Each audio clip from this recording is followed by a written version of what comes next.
and so now the Bison's in the box. Ball's in the air, tip is up and controlled by Lipscomb, and we are underway. You don't see that tip a lot go forwards, but that's what it did.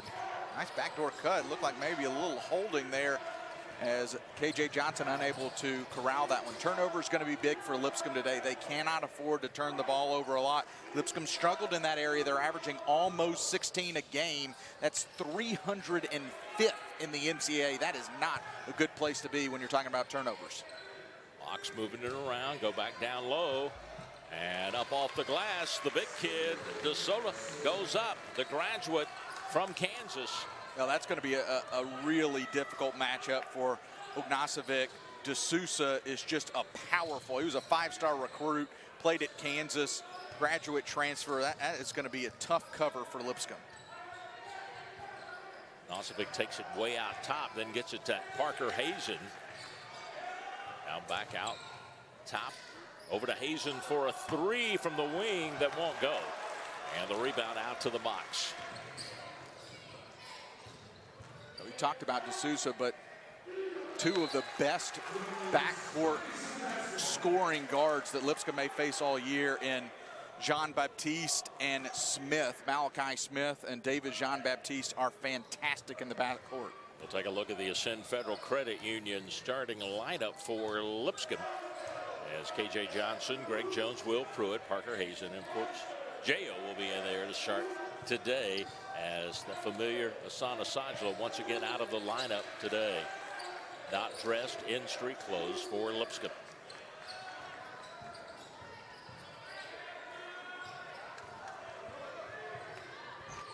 Oh, coming out of nowhere to make the block. And he wanted to get a message sent in there. Coming over help side, it's an exclamation point, but that's really an easy block for D'Souza. Now Lipscomb's going to have to pretty much touch and shoot. Well, they got to touch it out near midcourt, but it's stolen away. I don't know what was going on there, because you got no chance of even scoring, even if it does touch a Lipscomb player. Long three missed there, put up by Smith. Here's KJ Johnson on the drive, and layup's good. And that's what Lipscomb's going to need more of. They've got to get KJ Johnson back to his driving game where he can really use his speed and quickness. You know, he's had a little bit of a slow start to the year, but they're going to need him big time. You see the Ascend Federal Credit Union starting five for Chattanooga there. As they go 6'9", 6'6", 6'4", 6'5", 6'1". A lot of size. And they're not string beans either. No, they're not. Almost stolen away. Now we'll get a shot clock violation. And Lipscomb will get it on the turnover. Jean-Baptiste not able to get a shot off in time, and so Lipscomb will have it tied at 2 apiece.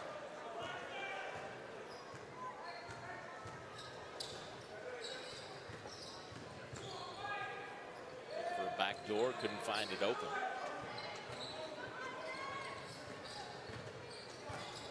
Johnson wanted to tuck and go, had nowhere to go. So with 10 on the shot clock, it's way out top now. Pruitt will run the offense. He's going to drive, reverse the layup, and it won't go.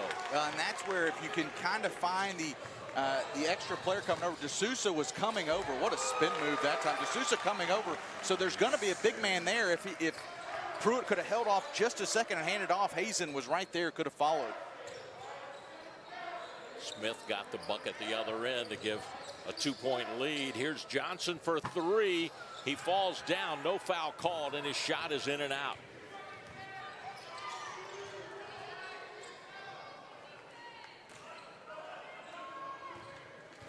Around the man-to-man.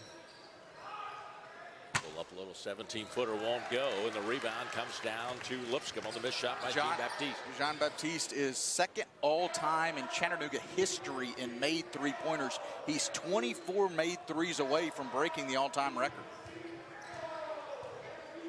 Hazen has it stripped away, but he'll run it down in the corner. A lot of contact here early. They're letting these teams play, and if contact is going to not be called initial contact, that's going to favor Chattanooga for sure. Drive and bucket is good by Smith. sophomore from Belleville, Illinois.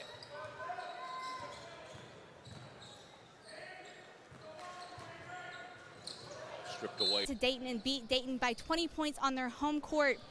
But then Dayton went on to beat the #4 team in the country, Kansas. He told them, just keep believing, keep doing the right things the right way, and it'll be just fine. Things will turn around, and he's hoping to see that message play out in today's game against Chattanooga. Jonathan and Justin, back to you.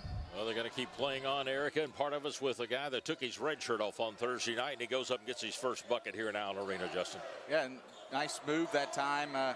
KJ Johnson getting around the initial defender, and then that 2-on-1, good finish there. Now Lipscomb's gone a little 2-3 zone here. They tried that early against Belmont, and Belmont shot them out of the gym quickly out of the 2-3 zone. Now they're doing it, and I think partially they're doing it just the quickness of Chattanooga right now. They've got a quickness advantage over Lipscomb. Caleb Coleman will be called for the foul for Orlando, Florida. Native picks up his first foul, and it'll send the Mocs to the line. And Josh Ianyi will be there. Ianyi was the one who lost his shoe on the defensive end, trying to defend that 2-on-1, but he'll get, and now 4 of the 8 points, though, for Chattanooga have come off of Lipscomb turnovers. Ianyi is perfect, 2 for 2 at the line.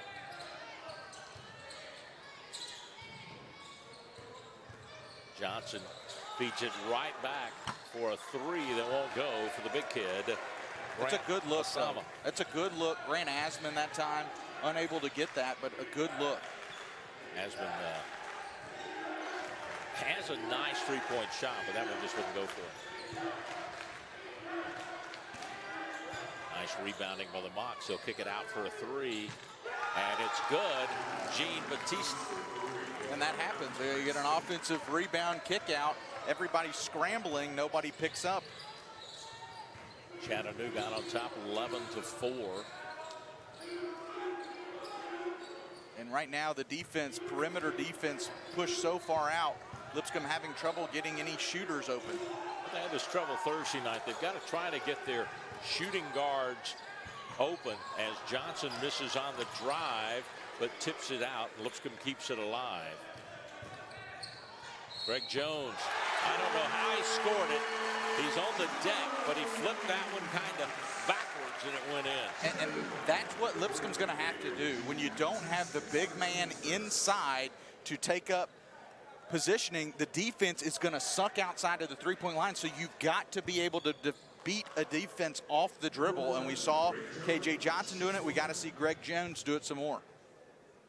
Jones at the line to try to complete a 3-point play, and he does.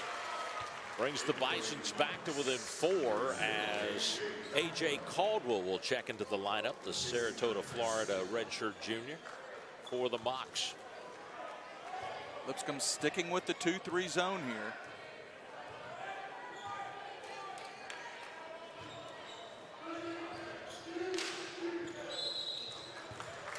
Forces a turnover, stepping out of bounds. See at least 1 or 2 of those a game.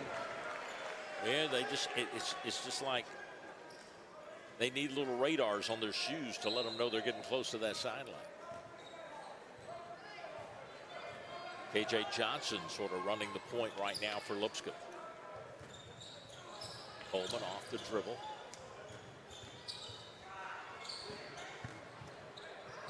Oh, bad pass there.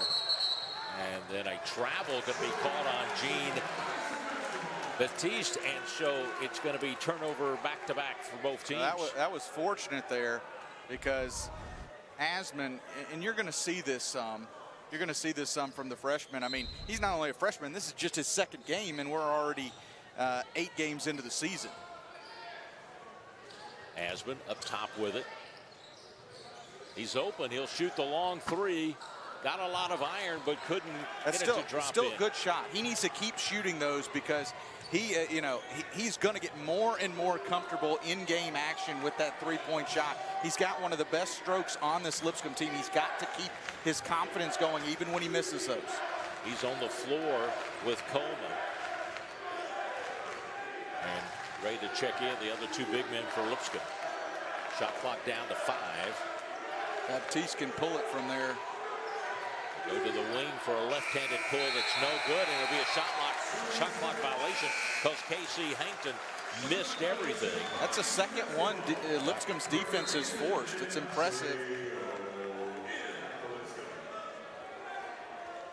Parker Hazen back in the lineup.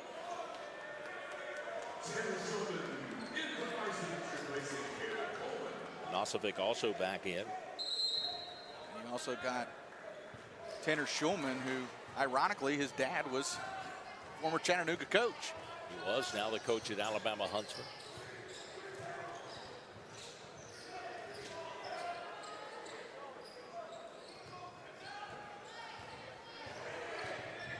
KJ Johnson driving, goes to the deck, and the foul will be charged to KJ Hankton. And he looked around like, what did I do? Well, KJ did fall down, but again, I think the officials, it may be a little too late to try to wrangle in some of the contact we've seen in this one. There's a lot of contact going on. Just when anybody's driving in the lane, we've seen a lot of contact, really on both sides. I'm not talking about one side or the other. KJ Johnson spinning, a little left-handed shot down on the baseline. Good defense by Smith. But Smith was laying it to him that time. Nice quick ball movement here by the Mocs. Just above the ASUN logo, the shot by Hankston won't go.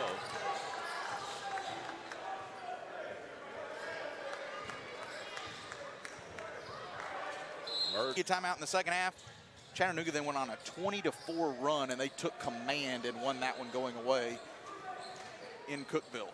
Well, they got a 6-1 record on the year, 3-0 on the road, and they have the team that can quickly take control of a game. Quincy Clark in the lineup now for Lipscomb. Down to 3 on the shot clock. J.O. spins and turns, gets it right at the elbow. That's a tough shot right there for Ognosovic. Well, that's a big one for Lipscomb. Ognosovic, the freshman, transfer from Valpo.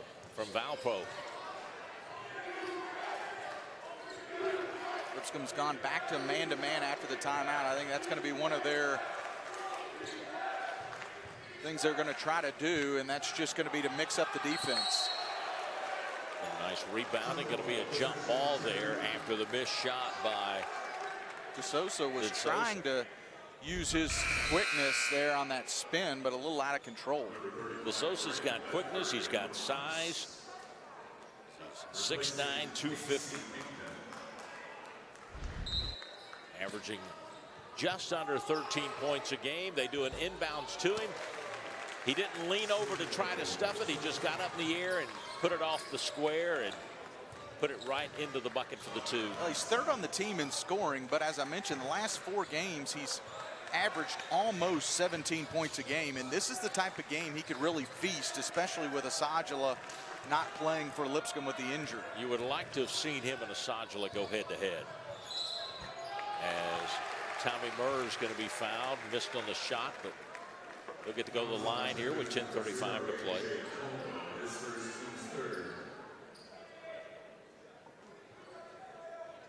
Tommy Murr may have the quickest first step of anybody on the court here today. He is lightning fast. Talk about the games that they've already played against like opponents, but still yet to play. Tennessee Wesleyan Belmont will be on the Moc schedule, and it's Tennessee Wesleyan yet to be on Lipscomb's schedule. So, you know, when you got these two conferences, these teams, you're going to play a lot of the same opponents. Yeah, and it just shows you how good basketball is in the state of Tennessee. I mean, it's just fantastic when you talk about mid-majors, and then you go up to the major level in Tennessee, and Vanderbilt's had their moments as well, and then, of course, Memphis on the west side of Tennessee. I mean, Tennessee is a basketball-rich state. But you know, the stat that I'll probably take with me today when I leave came from the women's game, and that's that Rick Insell, while the head coach of Middle Tennessee, has never played a team that was not Division I. Yeah, I mean, it's just, it really is unbelievable. Like I said, the non-D1 at the mid-major level is kind of like your guarantee game, your buy game, your pay for the win in theory game, and the fact that they have never had one is pretty incredible, as there's a nice post move inside, and that's what Chattanooga's just got to keep feeding it inside, because Lipscomb is just not going to have the horses down there to put up too much of a defense. Now, where Lipscomb does have the advantage is the shooters. Yeah, and J.O. can shoot it, and he got those two. It was at the other end, it was Smith, who is their leading scorer, went up and got that bucket for them as he's averaging 16 points a ball game. This time he'll feed it down low, then right back to him. Across the top to the guy that can shoot it, get it from three, and he can even bank it in. Put it in the book there for David Jean-Baptiste, who goes up and banks that one in.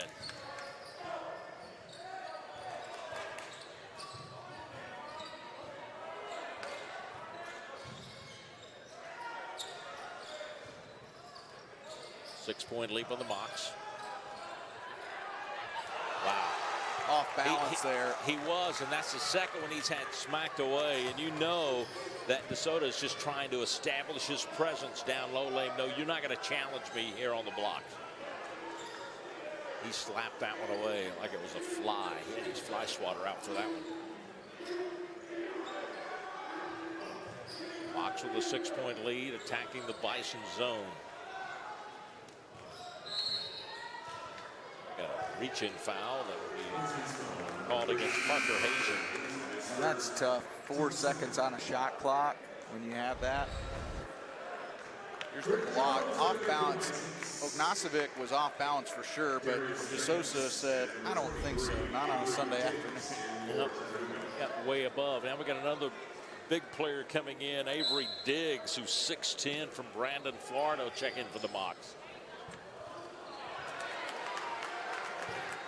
His hair may make him closer to 7 foot. By all means. Had that same scenario with KJ Johnson.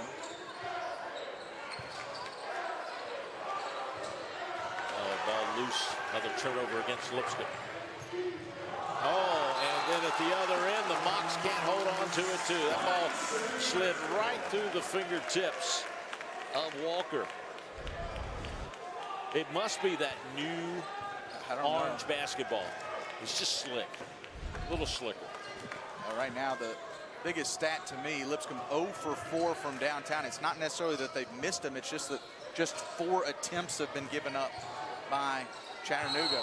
That's a travel. Parker Hazen will be called for the travel. Lipscomb trying to force some things down low, and they turn it over again. Lipscomb and the Mocs now with 6 turnovers apiece. Yeah, but in a game like this, when you're just talking about a 6-point game, 4 points off those turnovers is big. And there's the opponents and everybody against Division I opponents, but here tonight struggling from outside the arc. One thing to get the percentage, it's the other thing to get the attempts. And right now, Chattanooga making the attempts, just trying to get the 3-point shot up. They're so far out pushing Lipscomb off the 3-point line right now. Well, it's 2 nights in a row Lipscomb has been faced with that. It happened against Belmont on Thursday night. Lipscomb also in a long drought. They haven't scored in over 2.5 minutes as they turned it over again. And here come the Mocs, leading it by 9. Down low, nice little jump hook, but it wouldn't go. But he fought for his own rebound, missed it. But the third try, it still won't go, but a whistle and a foul. That's what happens on the offensive glass. You get that many shots on goal, you're either going to get the bucket or the foul 9 out of 10 times. So to the line will go Jamal Walker, the redshirt freshman from East Hamilton High School down in Chattanooga. And he'll connect on the free throw. 3 of 4 on the year now for Walker. 67% free throw shooter, averaging 3 points a ball game. And he gets both of them. Moves the lead out now, 23-12.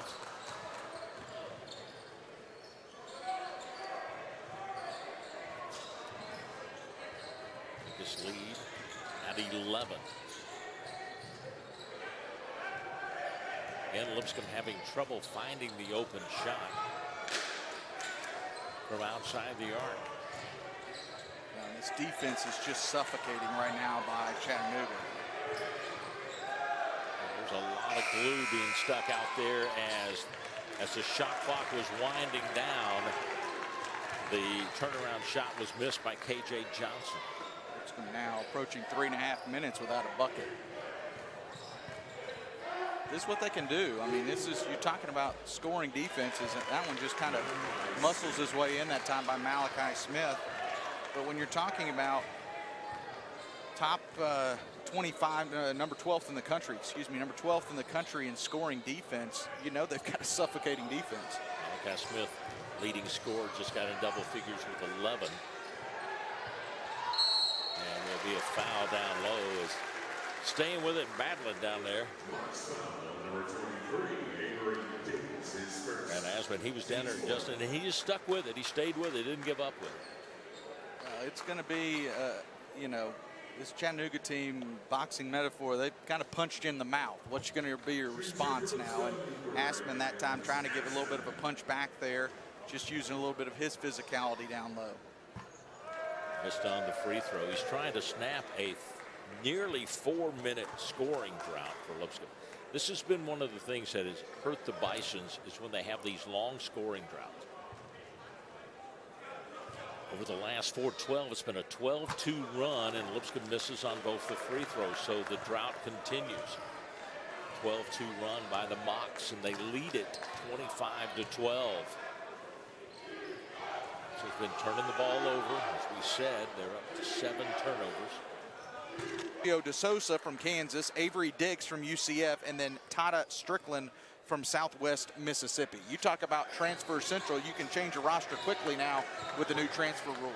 The transfer portal was spinning like it was out of control as they were getting them off the transfer portal, and the graduate assistant coming over, a graduate player coming over. Inside, and finally the drought's going to be broken, about 4-11 plus there, as the Bisons finally score with 5:25 to go in the half. So Lipscomb, if they want to have a chance in this, they've got to get some sort of an inside presence there, and I think Coach Liniakov knows that, because otherwise they're never going to get a three-point shot off. Well, they got to get some defensive stops, but they're not going to get them this time, as just manning himself down was Avery Diggs, and he just dug down and took it right to the bucket and got the 2. Lipscomb down 16, 5 minutes to play here in this first half.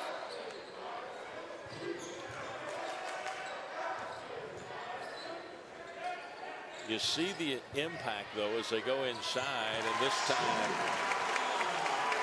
J.O. will get it down low, but he's got to be scoring enough that he has to force some teams to go to double teaming him. Exactly, and just because of his size and the size of the Mocs, I doubt they're going to resort to that in this game.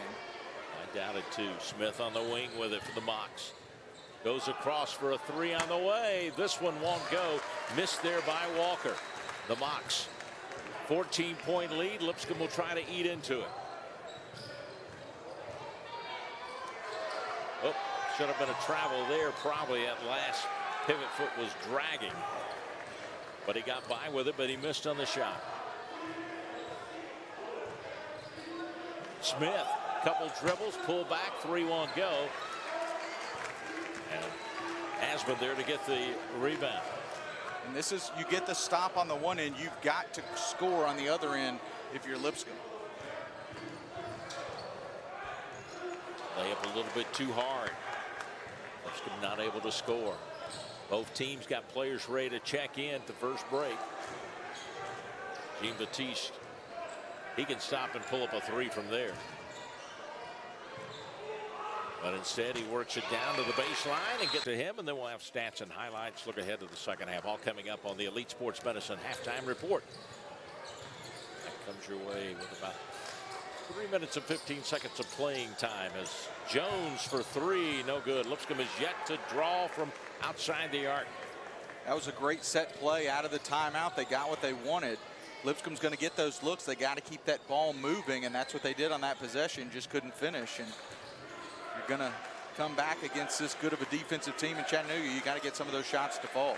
Not only a good defensive team as they go back inside too.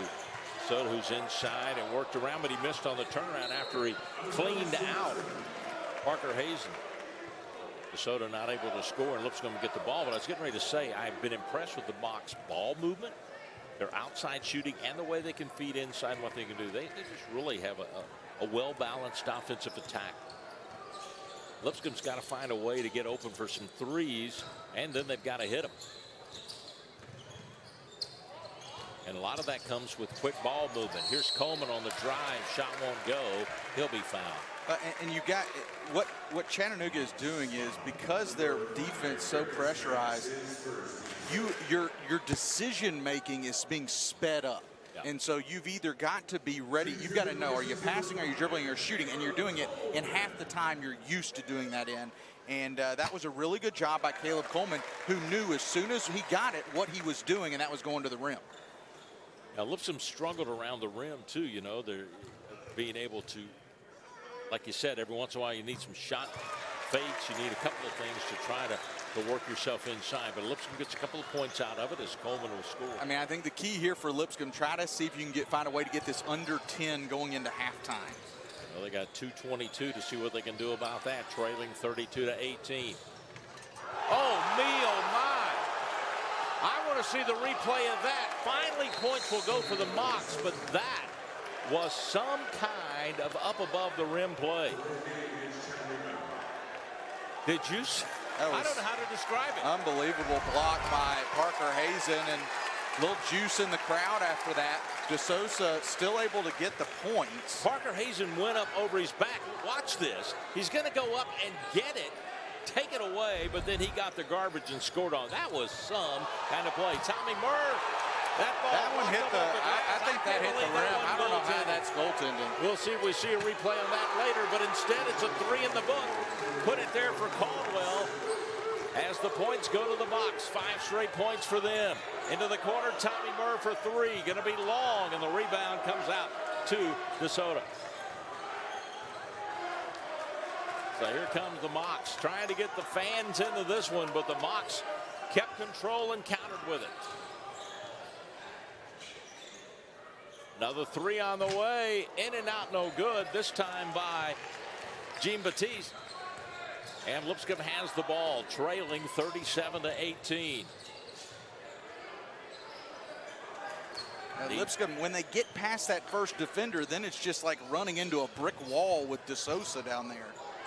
Parker Hazen trying to find a way to get it over to DeSosa, but he couldn't. And the rebound comes out to the Mocs. Minute to play. UTC with a 37-18 lead. Been some fast play here, but Lipscomb hadn't been able to score any. It's all gone to the Mocs. Another 3 by Smith. In and out, no good. Lipscomb will push it now, down 37-18. Parker for 3. In and out, no good. Lipscomb has yet to hit a 3 here in this first half. And that was a great look. They've had some good looks, but they're 0 for 7. And now Chattanooga can pretty much hold it for the final shot of the half. 20 on the shot clock. Trying to, the Mocs direct some traffic. They go on a set to drive. They lose the ball, but picking up the garbage and going in and missing the layup is DeSosa. But restricted lane violation there, and so restricted area violation, so he'll get to go to the free throw line. You'll see he picks it up and then steps in, and Parker Hazen will be called for the block. So at the line, DeSosa, who is 11 of 17 coming into the game from the free throw line. His first free throw attempt here in the first half rims out. He's got 6 points right now, 3 of 6 from the field, 4 rebounds. Leading the scoring is Malachi Smith, as he's got 14 points. Lipscomb, no one in double figures. They have only 18 points in the half. And DeSoto connects on the free throw to make it a 20-point game. 5.1 second remaining, and a 20-point lead by Chattanooga, coming off of Lipscomb losing to Belmont on Thursday night by 29. Get the ball to Murr. Clock winding down. Puts it a week into December. And our second straight Sunday afternoon. We have 2 more of these Sunday afternoons where the Bisons play here at home in Allen Arena. We'll have it all for you on ESPN+. One thing, too, Chattanooga's done a great job of cutting out Lipscomb's backdoor situation. As there's a hanging alley-oop there. As hanging Chad right yeah, there. I'm not sure because KJ Johnson was kind of hanging in the air, just hoping somebody would come available. He got it over to Hazen, puts it in. I have seen some bright things out of KJ more today than we've seen the last couple of games. We'll see how that continues here in the second half. Right there, getting between all of the Bison defenders. That was DeSosa, and he goes up and easily got the two. Matching buckets to start the second half. Parker Hazen will throw it away. Yeah, he kind of got stuck, got inside. It was just nothing he could do. There was too much body on him. DeSosa is such a good low post player, defensively and offensively, as we're seeing. DeSosa's going to shoot the long three. In and out, no good. Here comes Lipscomb on the run. Pruitt for three. Put in the book. Finally, at the 18:39 mark, Lipscomb hits its first three of the afternoon, and that's in the second half. DeSosa's down. He's kind of stretching his leg like it's a cramp situation, but. And here come the Mocs now. Lipscomb back to a man-to-man.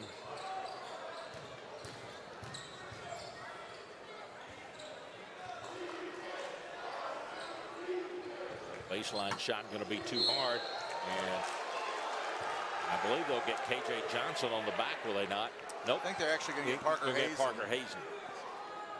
I knew it was going to be one of the two. He's got a little smirk, so he knows he was not an innocent bystander.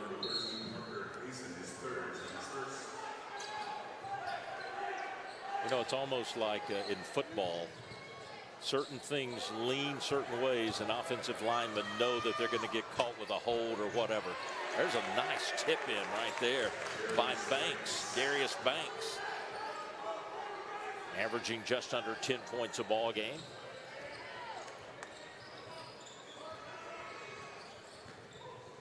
KJ trying to get a little clear out here. And that's where the thing about KJ is he gets that space. He's got to be able to pull and shoot that ball. Well, he had the nice move there, just didn't have his shot up enough. Then Greg Jones gets the steal and goes flying over a mock there inside the restricted area.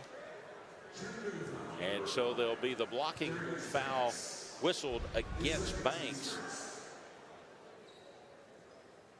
You know, without the restricted area, that's a charge. I was about to say, yeah, years gone by where that would have been a charge every day of the week. I never really totally understand why they put the restricted area in there. It's been explained to me several times, but I still sometimes have trouble understanding why. Because on a play like that, he had plenty of time to get set, and the player just ran over, you know. And Jones will connect on the free throw. He's got 4 points in the game now. Connects on the free throw. Making 5 points, really. It's the second one. Playing toward that first media timeout. Oh, that's a travel and a half. I don't like to say it, but I don't know how they missed that. I don't either. Everybody in the arena saw that one. I mean, he was moving both feet up in the air at the same time. That's I don't unbelievable. normally say things like that, but that one was unbelievable. I'm sorry, but I just had to. And there's a nice little jump hook inside by Jacob. Wow. And now Coach Acuff trying to get these fans back in at Lipscomb.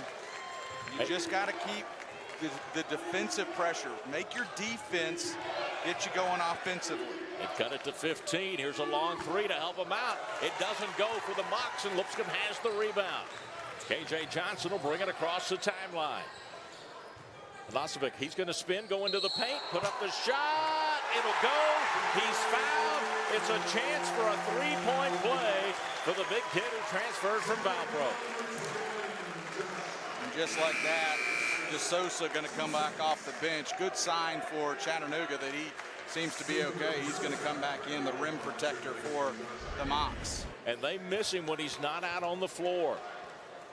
But, you know, that's probably a better type play right there for Anasovic, for him to not go in too close to the rim, but be able to work that shot out around mid-range and then still draws the foul and gets the bucket.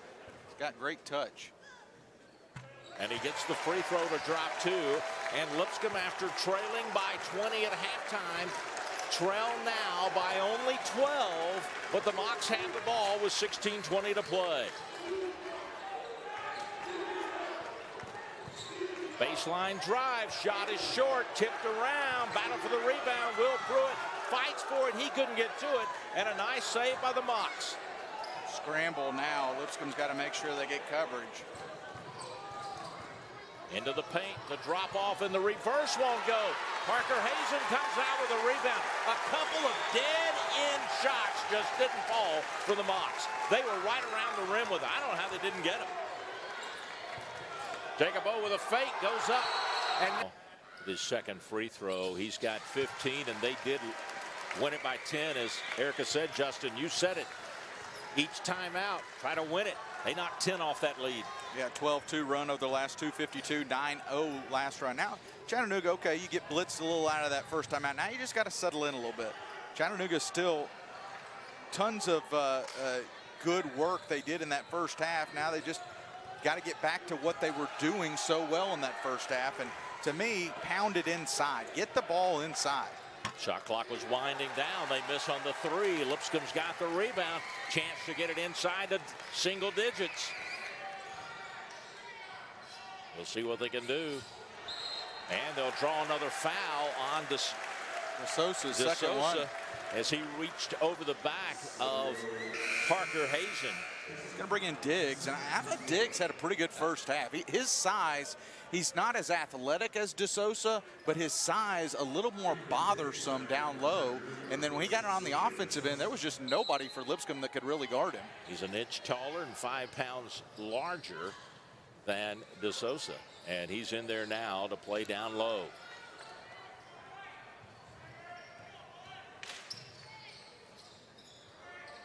Lipscomb still hasn't found but one shot from outside the arch. Is driving, and again, I think that's what KJ has to do.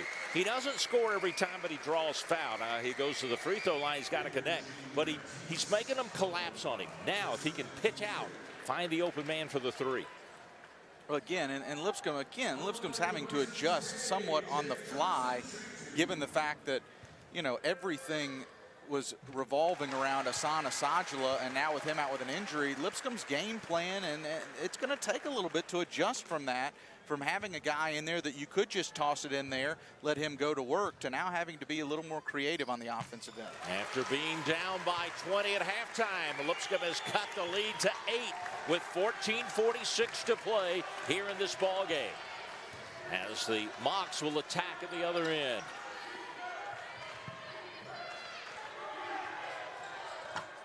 Mocs try to counter with a 3 that won't go, and the ball knocked out of bounds. I'll say Will Pruitt touched it last. That was a really good job, though, by Diggs. He felt the pressure collapsing, and that was a great look. Jean-Baptiste does not miss many of those. Under their own bucket, they'll play it in. Mocs do as they go to Diggs, and they stepped out of bounds, because coming back inbounds without touching the floor and getting position there is going to be Smith, and it's a turnover. And so Lipscomb gets the ball back, again trailing now by 8 with a chance to cut it even more. It's been a long time since they've been this close.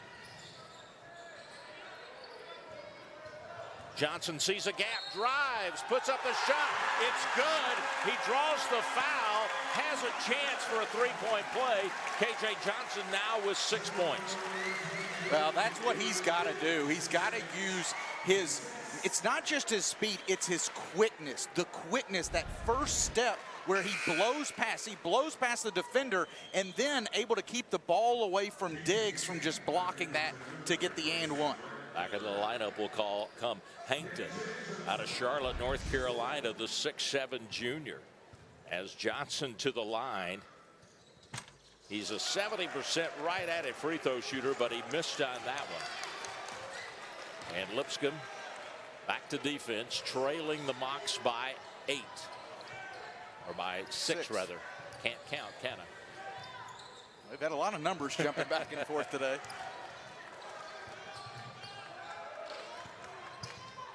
Baseline drive, shot forced up, no good. And Parker Hazen gets the rebound. KJ Johnson spinning, attacking, shot short, battles for the rebound, couldn't get it. Coming away, David Jean-Baptiste. Here come the Mocs on the run.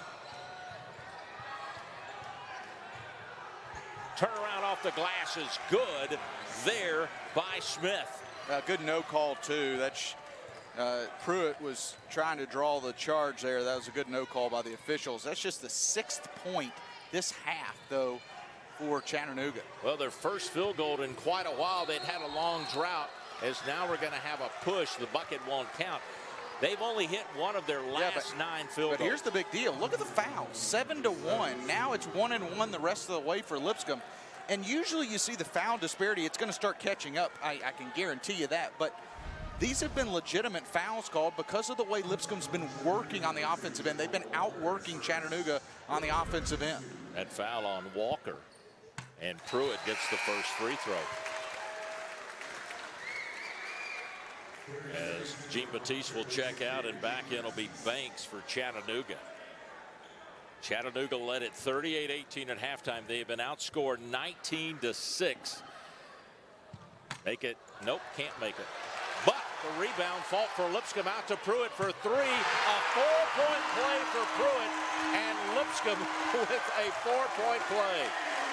They trail by only 4, outscoring the Mocs 22-6 so far in this half. Just hustle by Ognasovic. Ognasovic did a great job of knocking that ball out, and Pruitt nailed the 3. And now we'll have a foul down low, and it's going to be on Ognasovic. Lipscomb has hit just 2 3-pointers, both coming here in the second half. And that's just the second team foul now against Lipscomb. And so the Mocs will play it under their bucket. Missed shot again, battling for the rebound, and we get a jump ball called. Kind of a little late on the whistle, but the jump ball called. The possession error will keep the ball in the possession of the Mocs. You had both Hazen in there along with Pruitt and Hankton.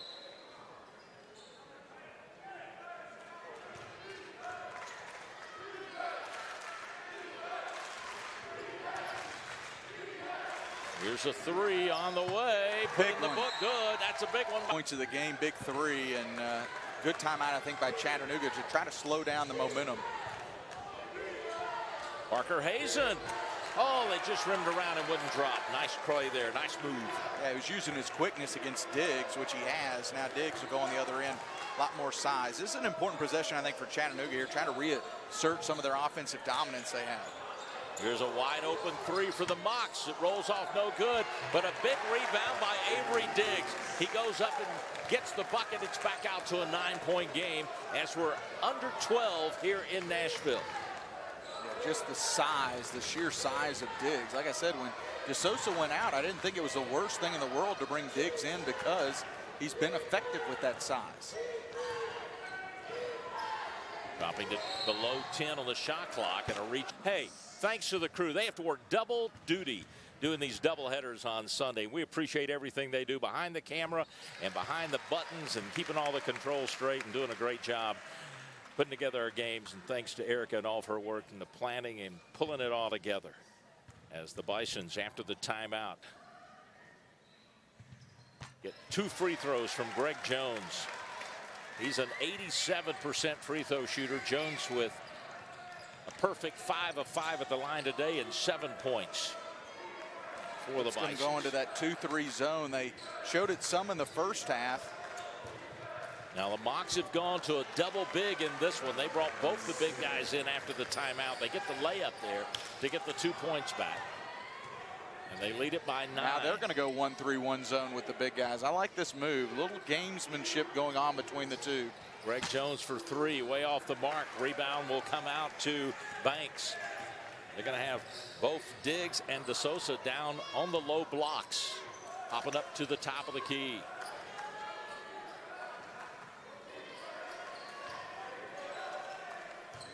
The double bigs has to give Lipscomb a little bit of trouble down low, especially without Asajin.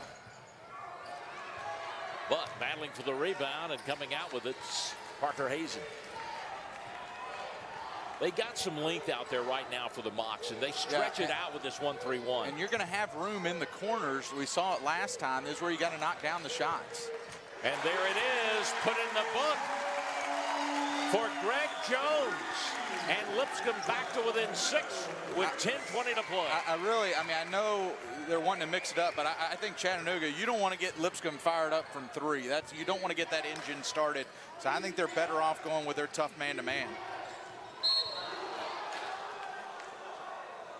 We got a whistle and a foul. It's going to be a 2-shot foul here, as they say it was in the act of shooting. See a replay of it there. I don't know. That was contact. Was definitely contact. Sure. And Walker to the line to shoot 2. I'm not sure. Quite frankly, I'm not sure if Walker had decided whether he was going to shoot it or not. Back in the lineup now will come Jean Baptiste, the Miami, Florida native. So the 2 big experiment ends pretty quickly for Chattanooga there. First free throw good, second one off the mark, and it goes out of bounds. Last touch by Banks. And so Lipscomb will have the ball down 7 as we're right at the midway point of the second half.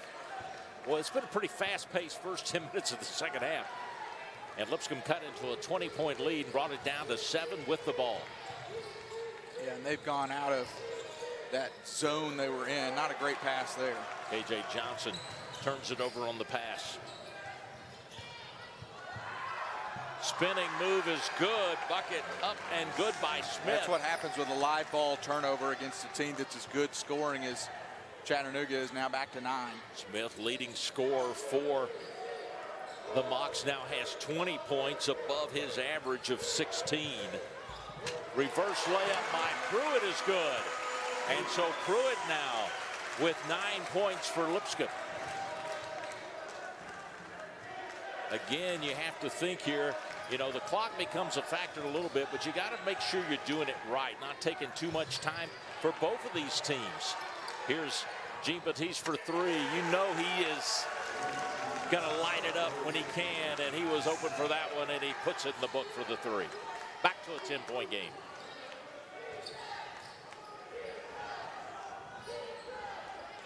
Lipscomb made the run that got it down to what, 4, Justin? Yeah, they got it down to 4, and that's when that big 3 by Hankton was hit and the timeout called. And since that time, it's hung around 7 to 10 points. Mocs have settled down. They've been able to hold their lead or add to it since then. Got to be careful with the double team down low. It opens up for a run to the bucket, and then the ball stolen, goes out of bounds. Last touch by Banks after Lipscomb had the rebound.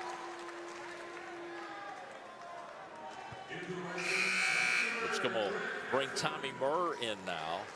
And Grant Asman, they got to give Parker Hazen a blow, and also KJ Johnson. They'll keep Nosovic on the floor with Asman. Asman open for 3. Put it in the book. He missed a couple early, but that one looked like sweet tea when it left his hand. And there's no defense to that. When you've got a 6'10" guy that can come out with that type of stroke, and that's why a lot of excitement around Grant Asman because of the way he can pull the trigger. Across the way, Jean Baptiste to follow, and he can too. He can shoot them too. He puts it in the book, and it's back-to-back 3-pointers by these two teams. Back to a 10-point game.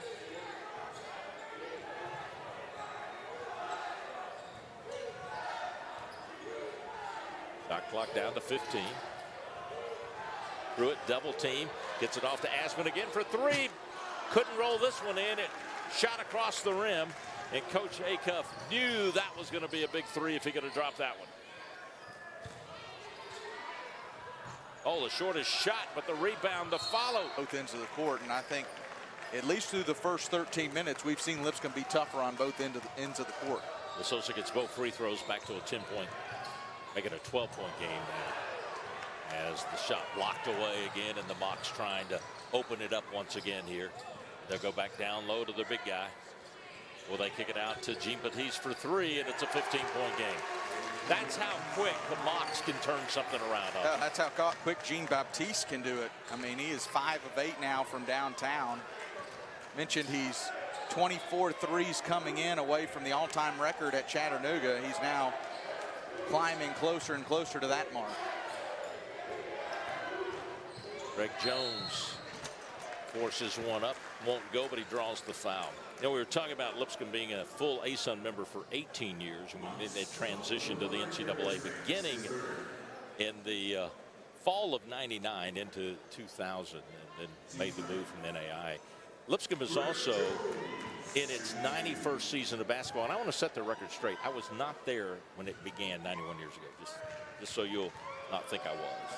Set that record straight. As Greg Jones will connect on that free throw. You wonder if Lipscomb just ran out of gas, too, on the comeback. Yeah, I mean, you cut it to 4 with tons of time left, but they did use so much effort to get there. Now, 6:37, there's still plenty of time, but they've got to get that intensity level back up defensively. It was the defensive end that got them. They got the stops defensively, and then that was what was fueling the offense. You can't, at this point, you can't go score for score. Plus, I'm going to also say that Coach Parrish and the Mocs adjusted to it too, and they didn't fold any tent. They came back pretty hard. They just missed on a couple of shots there, but a nice rebound and a putback and a foul. And I'm telling you, that's staying with it right there for Smith. Well, and you want to talk about pure domination. You can look at the scoreboard, that's one, but you got a 15-point advantage. One of the reasons why is you got a 16 rebound advantage as well. And 15 of those 38 rebounds for the Mocs have been on the offensive glass. They are relentless on the glass. Got to be those shoes that lift him along right there, man. And him double bouncing with he wants the spotlight on him, and I don't blame him. He's a fantastic player for the Mocs. And now that's not a good foul, because one thing that could help Lipscomb is go to the free throw line. They're going to shoot 2 for every whistle that's blown against the Mocs. And there's plenty of time left. 6:20 to go in this one. It's just that they got to come out from backspin against the wall a little bit. But if one guy can do it, can then help him out a lot, it's the guy right there, Jacob O, 6'7" forward. Here today, he's got 15 points. Jones has got 12 points. They're leading the way for Lipscomb. Pruitt with 9. What you like about this guy here is he shoots free throws really well.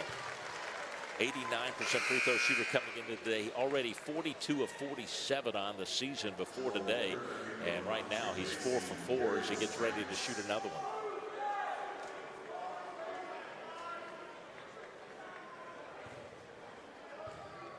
Couple of Bisons, you know, are on the bench right now getting a little rest before they bring them back out. But a lot of minutes being logged here by Jacob O.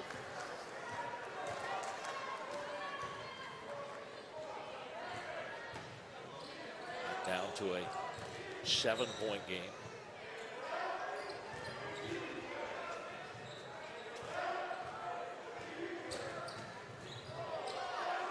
Tommy Murray got knocked down, no foul. Then Tommy comes out to knock the ball away, and they're going to call a foul on Caldwell. Be a 2-shot foul again, and this is where it's so significant. This is where you can come back on him in a hurry if you get some fouls. And that's away from the ball. Tommy got knocked down. Yeah, he'd already gotten decked on one screen. And I don't think there was anything malicious. Now the officials want to look to see if, I think they were questioning whether that maybe was intentional or not. Well, you wonder too. Tommy kind of I'd like to see the video, maybe the replay, to see where Tommy's arm was in it too. And you wondered if the two officials were making sure that they did get the foul called correctly. I mean, it was close either way. I think. Here's the replay. Tommy got his. Well, there he ran into the screen. That's where he ran into the screen. Yeah, I mean, that was just. Can't see the other part where he was fouled. But he misses on the free throw. And this is where you almost have to be perfect from the line if you want to come back from the free throw line. Here's the look of the foul now. Watch this. Now, this is the screen. What we want to see is the play after that if we have it. I don't know if we have it or not. Here it is. Keeping it alive, knocked it away. And then there was some shoving both ways. But I do think the foul was called correctly. But neither free throw goes for Tommy Murray. Yeah, those are two big misses. Those are two big misses. Right there. You look back when you're trying to make that late comeback. And a foul against Lipscomb down low.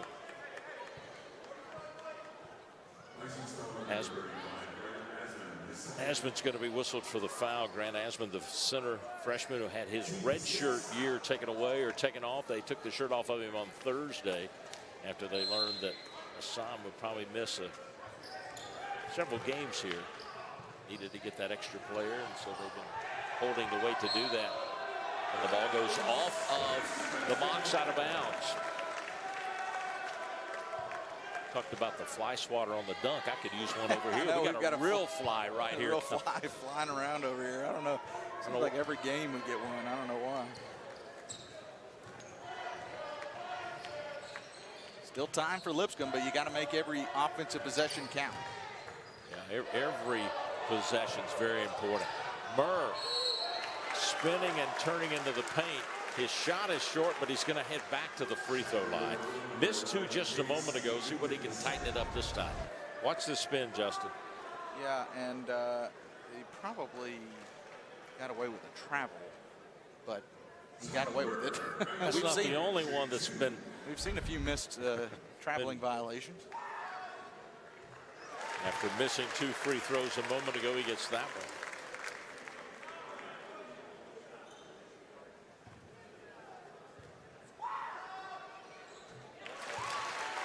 Back down to an 11-point game with 5:26 to play.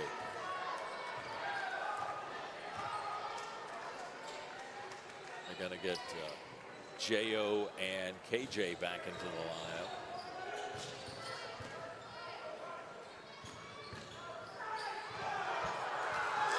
Couple of players on the deck, three of them to be exact, after that shot, and then it's knocked away out of bounds. It's just hard to believe you've got that much contact going on and there's not a foul call. That's what's amazing to me. Yeah, either way. Whether you're going to call it offense or defense, that's beside the point. You've got that much contact. Something needs to be called. 6 fouls committed by Lipscomb, over 10 committed now by the Mocs, with 5 minutes to play in this one, and Chattanooga leading at 67-56. Good shot. Give them fake 2 by more. Smith. Really that was good. a nice one by Smith. Bad and there's pass. a steal. Gene Peck. Yeah, I thought he was going to stop, pull the 3 up. Oh. He does. He gets it. That's a 5-point turnaround right there. Mocs holding teams to around 25%. Well, favor the Mocs. 27% for Lipscomb. 4 for 15 for the game. Lipscomb no threes in the first half. If they'd have just had, half of what they missed in the first half, it could have kept the game a little closer as they go inside. And Azakovic goes up and gets the 2.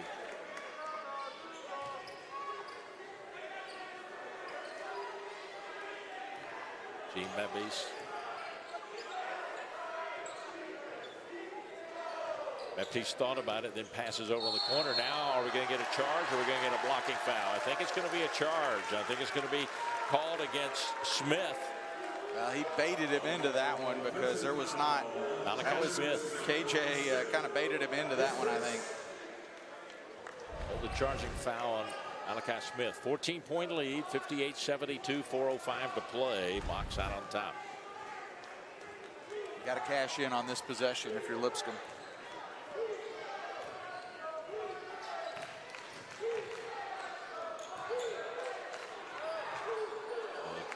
Thought about the 3, didn't shoot it. Then J.O. steps in, misses the 2. He might have gone ahead and fired that 3. And I'm not sure that really, I mean, you want it in his hands for sure, but I'm just not sure that's really the shot you want from him. Well, I'm telling you who's hot right now. That's Gene Baptiste. It's a 7-3. He's hit 7 of 10 from outside the arc. He's got 21 points. And K.J. Johnson double team. 15-point lead by the Mocs. Full court press by Lipscomb.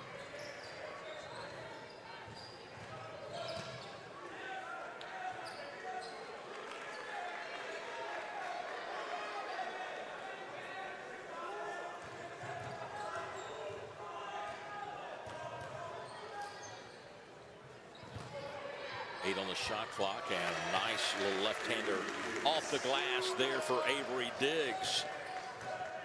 Another graduate player. It won't show up huge on the stat sheet, but I thought he gave them some really good minutes today. His size has really bothered Lipscomb.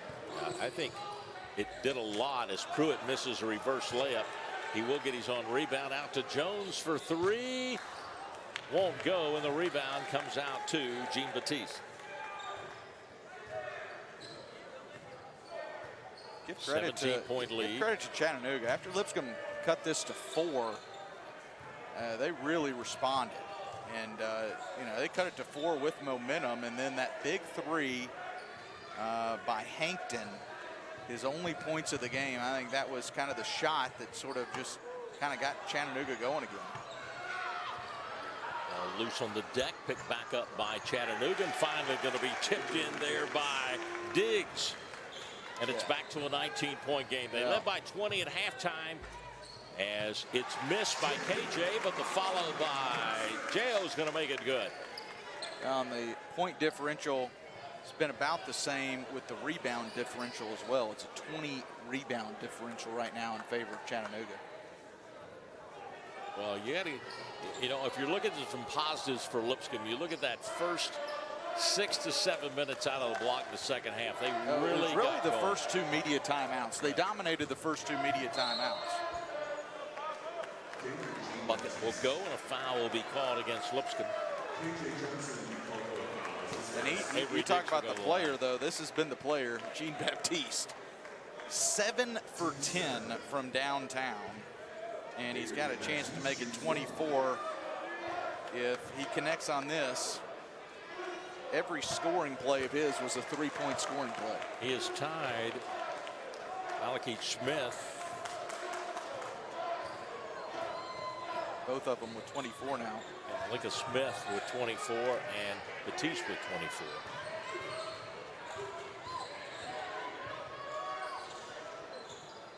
I don't know how he did it. He dribbled down, stepped to a couple of players, and J.O. goes up and scores again. He leads the Bisons with 23 points. He's only aided by Jones with 12 points. As we go into the final minute here this afternoon, Lipscomb is going to see its record go to 5-4 on the year. And the Mocs from Chattanooga will go to 7-1. And they are 4-0 on the road, and they have a 4-0 lead in the NCAA series against Lipscomb, as at that horn they put the 3 in, and they're up by 21, led by 20 at halftime. Parker Hazen fakes on the 3, gets it over to KJ Johnson, who will shoot a 3. It's off the rim, no good. And the Mocs are just going to kind of dribble it out now as we're into the final 17 seconds of this one.